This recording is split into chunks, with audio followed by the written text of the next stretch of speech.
नहमदुहु व नुसल्ली अला रसूलिहिल करीम। औज़ु बिल्लाहि मिनश शैतानिर रजीम। बिस्मिल्लाहिर रहमानिर रहीम।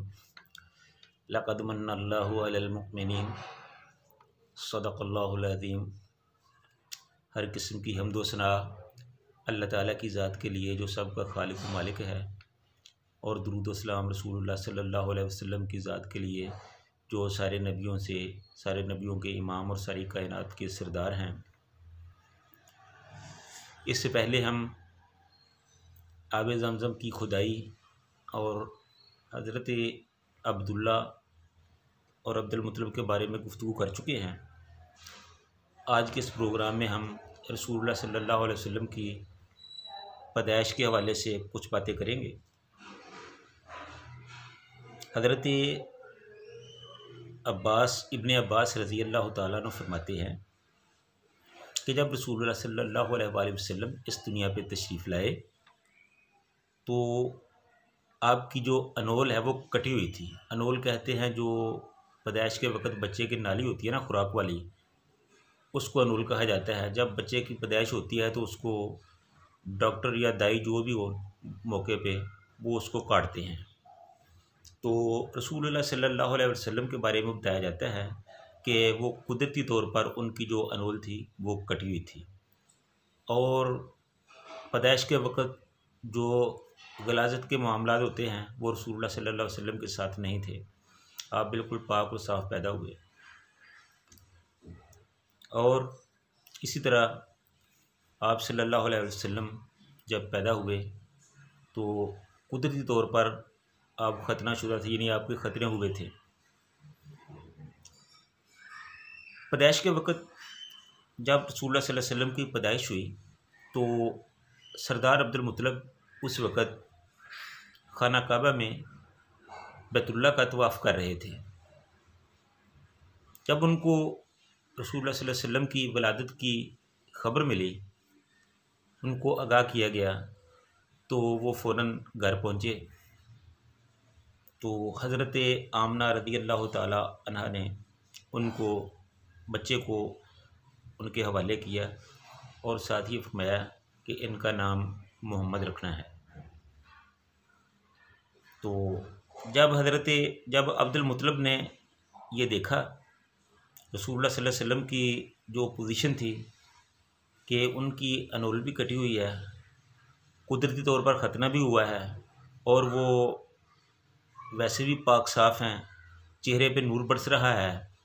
जब ये सारी चीज़ें देखीं तो वो हैरान भी बहुत हुए और ख़ुश भी बहुत हुए, क्योंकि ये सारी कैफियत मिली जुली थी। कभी किसी ने पहले ऐसा हुआ ही नहीं था, कभी देखा ही नहीं था।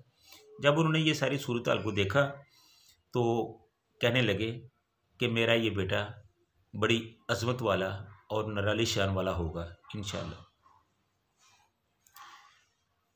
रसूलुल्लाह सल्लल्लाहु अलैहि वसल्लम की पैदाइश से पहले मक्के के जो हालात थे वो कुछ इस तरह थे कि खुश्क साली की वजह से कहत सा हो रहा पड़ा हुआ था। खाने के लिए जो चीज़ें थी वो नापैद हो रही थी, ज़मीनें बंजर हो रही थीं, हर आदमी परेशान था। तो रसूलुल्लाह सल्लल्लाहु अलैहि वसल्लम की पैदाइश से चंद दिन पहले खूब बारिशें हुईं, और उन बारिशों की वजह से वो जड़ी बूटियाँ नबातात भी निकल आए, गला भी काफ़ी पैदा हुआ, और जो खेत थे वो सरसब्ज़ खेत हुए, दरख्त जो थे वो हरे भरे हुए, और जो फल वाले दरख्त थे वो भी फलों से लदे गए। तो ये सारी चीज़ें जो थी जब ये देखी तो हर बंदे ने ये महसूस किया कि ये क्या हुआ है। रसूलुल्लाह सल्लल्लाहु अलैहि वसल्लम, हज़रत आमना फरमाती है कि जब रसूलुल्लाह सल्लल्लाहु अलैहि वसल्लम पैदा हुए तो वो अपने हाथों और घुटनों पर झुके हुए थे, गोया कि ऐसी कैफियत थी जैसे आदमी सजदा कर रहा होता है। और फिर उनका सर आसमान की तरफ और शहादत की उंगली उठी हुई थी। तो बिल्कुल ऐसे ही था जैसे आदमी अल्लाह ताला के सामने सर बसजूद होता है। रसूलुल्लाह सल्लल्लाहु अलैहि वसल्लम के बारे में हज़रत आमिना फरमाती है कि जब आप सल्लल्लाहु अलैहि वसल्लम की पैदाइश हुई तो उनके नूर से जो शाम के महल्लात थे वो जगमगाने लगे। खुद रसूलुल्लाह सल्लल्लाहु अलैहि वसल्लम ने फरमाया है कि मेरी माँ ने मुझे बताया कि जब मेरी पैदाइश हुई तो उस वक़्त शाम के महल्लात जो थे वो सब जगमगाने लगे। खुद हज़रत आमना फरमाती है कि रसूलुल्लाह सल्लल्लाहु अलैहि वसल्लम की विलादत के वक़्त मैंने देखा कि बसरा में जो ऊँट जा रहे हैं उनकी गर्दनें तक मुझे नज़र आ रही हैं। यानी कि नूर की ये कैफियत थी कि मुझे बसरा में चलने वाले जो ऊँट थे उनकी गर्दनें तक नज़र आ रही थी।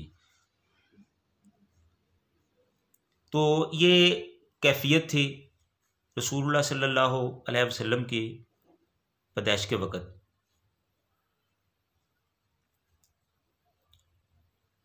आपकी पैदाइश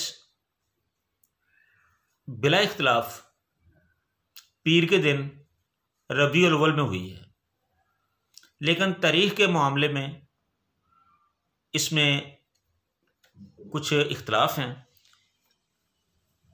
कुछ लोग तो कहते हैं कि रसूलुल्लाह सल्लल्लाहु अलैहि वसल्लम की पैदाइश 8 रबीउल अव्वल को हुई, कुछ कहते हैं कि 9 को हुई, कुछ कहते हैं कि 12 को हुई, एक रवायत के मुताबिक 2 को हुई।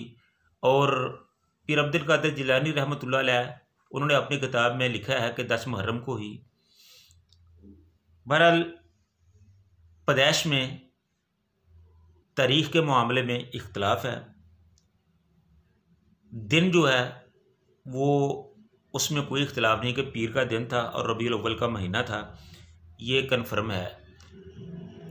तो 8 तारीख़ के बारे में रवायतें जो हैं वो बहुत मजबूत हैं, लेकिन जब उस तारीख़ का हिसाब लगाया जाता है तकवीम के हिसाब से तो वो 9 तारीख़ बनती है। तो बहरहाल इसमें कोई किसी एक बात पर मुत्फिक नहीं है। ये 8 भी हो सकती है, 9 भी हो सकती है और 12 भी हो सकती है। रसूलुल्लाह सल्लल्लाहु अलैहि वसल्लम ने फरमाया कि मेरी पैदाइश भी पीर के दिन हुई, मुझे नबूवत भी पीर को मिली और हिजरत भी पीर के दिन की और मेरी वफ़ात भी पीर के दिन ही हुई। ये सारी जो चीज़ें हैं ये पीर के दिन हुई हैं और पीर का दिन कन्फर्म है। और इसीलिए रसूलुल्लाह सल्लल्लाहु अलैहि वसल्लम पीर के दिन का रोज़ा रखा करते थे, एक जुमेरात का और एक पीर का रोज़ा रखा करते थे। जुमेरात का रोज़ा इसलिए रखते थे कि जुमेरात के दिन अल्लाह के यहाँ अमाल पेश किए जाते हैं, और पीर का रोज़ा इसलिए रखते हैं कि उनकी जो पैदाइश थी वो पीर के दिन हुई थी, उनको जो नबूवत मिली थी वो भी पीर के दिन हुई थी। तो इसलिए वो जुमेरात और पीर का रोज़ा रखा करते थे। फिर रसूलुल्लाह सल्लल्लाहु अलैहि वसल्लम की जो वफ़ात है, जो उनकी विलादत है, वो आमुल फ़ील में हुई। आमुल फ़ील कहा जाता है जब यमन के गवर्नर हबशा का जो बादशाह था, उसका गवर्नर था यमन में अबरा, उसने जब खाना काबा पर हमला किया तो उस वक़्त को, उस साल को आमुल फ़ील कहा जाता है। तो इस हवाले से इंशाअल्लाह हम आइंदा प्रोग्राम में इस पर गुफ्तगू करेंगे कि जो अबरा था उसने क्यों खाना काबा पर हमला किया, वो क्या चाहता था और उसकी क्या सोच थी। ये इंशाअल्लाह इस पर हम फिर बात करेंगे अगले प्रोग्राम में। व आखिर दावाना अल्हम्दुलिल्लाहि रब्बिल आलमीन।